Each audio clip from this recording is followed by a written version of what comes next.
So you've been trying to grow your booty, but squats just haven't been working for you. Today, I'm gonna take you to the gym and walk you through a workout that will target your booty without having to do any squats. So before we get into today's workout, I just want to address a question that I often get asked, which is, how do I grow my butt without bulking up my thighs? And this is a great question because when it comes to wanting to grow your butt, most women think about the widely known butt shaping exercises like squats, lunges, deadlifts. But what all these exercises have in common is that they focus also on strengthening your quadriceps, which are the muscles on the front of your thigh, and your hamstrings, which are the muscles in the back of your thighs. So although these are key exercises to be incorporating in your training program to build a strong foundation and improve power, by doing these exercises, you're not only growing your glutes, but you're also focusing on growing your legs.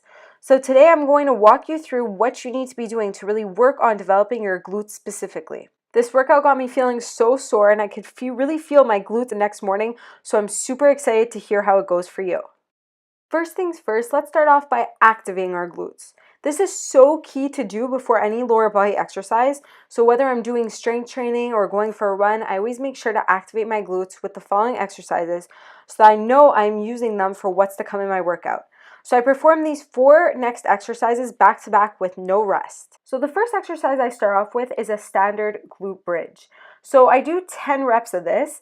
And the main muscle that this is going to activate is your largest glute muscle, which is your gluteus maximus. So that's why we start off with this exercise specifically so that we could activate the largest muscle and then move on to the other glute muscles. And you're also going to feel it in your core because you're going to be bracing your core the whole time. And you might feel it in your hamstrings as well. However, as you're doing it, since we want to focus on the booty, if you do feel it in your hamstrings too much, don't lift your hips as high. So really take your time with this exercise and focus on squeezing those glute muscles and not losing that core engagement. So between each rep, I recommend resetting your position by pressing your lower back into the ground, bracing that core, and then thrusting your hips up. So next up, I move on to single leg glute bridges. So for video purposes, I did 3 reps per side, but you'll want to do 10 reps per leg.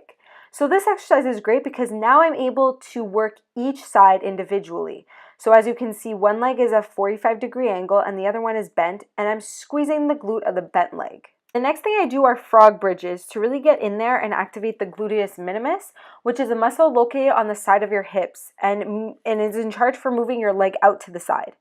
So since it's super hard to target this muscle with other exercises, it is often very weak. So that's why we're doing these frog bridges here, since we're all about the glutes and know we got to hit this specific area.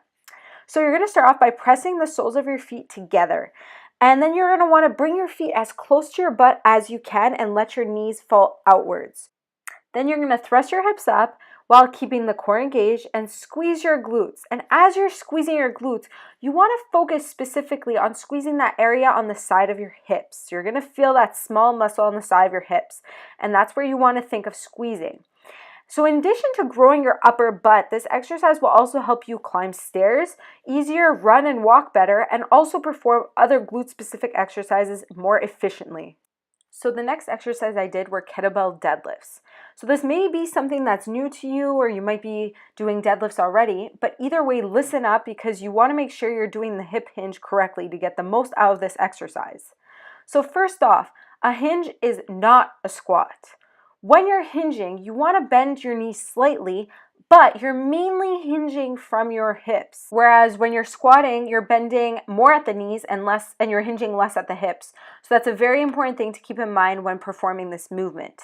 Another thing you want to focus on is as you're setting up, you want to make sure that you're bracing your core just like we did with the other glute activation exercises. So this will start you off in the proper position and avoid you from overarching your lower back as you're hinging. So now that that is all said and done and we have all that covered, we're going to get into the actual kettlebell deadlift exercise. So you're going to start off by placing your feet in a deadlift stance, which is about hip width distance, and placing the kettlebell directly beneath your body. And that is usually between the arches of your feet. So next, you're simply going to pick the kettlebell off of the ground while engaging your core so that we make sure that we're using our hamstrings and glutes for this exercise and not engaging that lower back. So as you drive up, Think about creating that tension, contracting your hamstrings, and then squeezing your glutes at the top position. You'll want to hold it there again for 3 seconds before putting the kettlebell back down. Last thing to mention for this exercise is, although we may not like to admit it, us girls like to look at ourselves in the mirror. And you don't want to do that during this exercise. So while you're performing this exercise, you'll want to make sure to keep your head in a neutral position and avoid tilting your head up. So the next glute specific exercise that I did were banded glute bridges. So I did 3 sets of 12 reps of this exercise. You'll need a circular resistance band and you'll want to place it directly above your knees. So this is a progression to the standard glute bridge because now we're adding some resistance to it. So now as you're thrusting your hips up, you want to think about also pushing your knees outwards. So you're thinking about pulling the band apart with your knees. And just like the normal glute bridge, you're going to want to squeeze the glutes at the top for 3 seconds before lowering down. So the next exercise we'll be doing are cable pull-throughs. So you'll need some sort of cable pulley system to perform this exercise, and you'll want to attach the rope attachment to the pulley. So one thing to notice here is that the pulley should be low. I don't place at the lowest level because I've noticed that placing it slightly off the ground that I get more horizontal movement and therefore better glute engagement. This is a great glute exercise to do because, well, it targets the glutes really nicely, and it's also great for teaching hip hinge movement pattern. So if you're a beginner and new to this hinging motion that we discussed at the beginning of this video, this exercise is an excellent way to go slow and controlled. So let's get into it. After selecting your weight, you'll want to walk forward slightly to feel tension in the cable. From here, you're going to want to start in a good position by rolling your shoulders back, engaging your lat muscles, and bracing your core. Feet should be just beyond shoulder width apart, and I turn my feet out slightly. So just like the deadlift, this is a pure hip hinge movement. So we want to focus on going back and forth and not up and down as we would in a squat. So if you've been doing this exercise and feeling it everywhere except your glutes, then chances are you're not initiating the movement at the hips and you're starting off by bending with your knees as if you were going into a squat. By bending forward from my hips and sitting back and not bending from my knees and sitting down, I'm able to focus on my glutes instead of the other leg muscles. At the top standing position, you can also see that I'm fully extending at my hips for full range of motion, and I tuck my hips under to fully squeeze at my glutes for around 2 seconds. One other thing to mention here is your arms should do as little as possible during this exercise. They're just there to hold on to the rope attachment. Okay gals, so now we're on to our last exercise for this workout, which is single leg feet elevated glute bridges. Whew, that was a mouthful. So this is a great exercise to finish off, and I like to do it until failure onto each side so I really get that good glute burn. You'll want to lie face up flat on the ground and place your left foot to start off on a box or bench at your desired height. The higher the box or bench is, the more hip extension you'll get, so the more range of motion. From here, you're going to thrust your hips upward, keeping that right leg elevated, and pause and squeeze that glute. And then you're going to slowly lower down your body and leg to the starting position.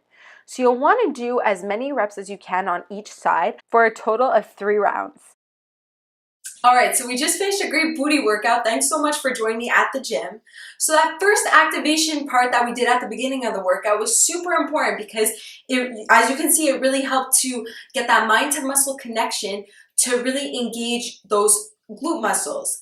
And then that helped us for later on because we moved into the actual booty building exercises that were glute specific, and we were able to really recruit those muscles and grow them. So if you enjoyed this video, be sure to give it a thumbs up and be sure to share it with somebody who's trying to grow their glutes as well so that they can learn this knowledge too. Thanks so much. I'll see you tomorrow.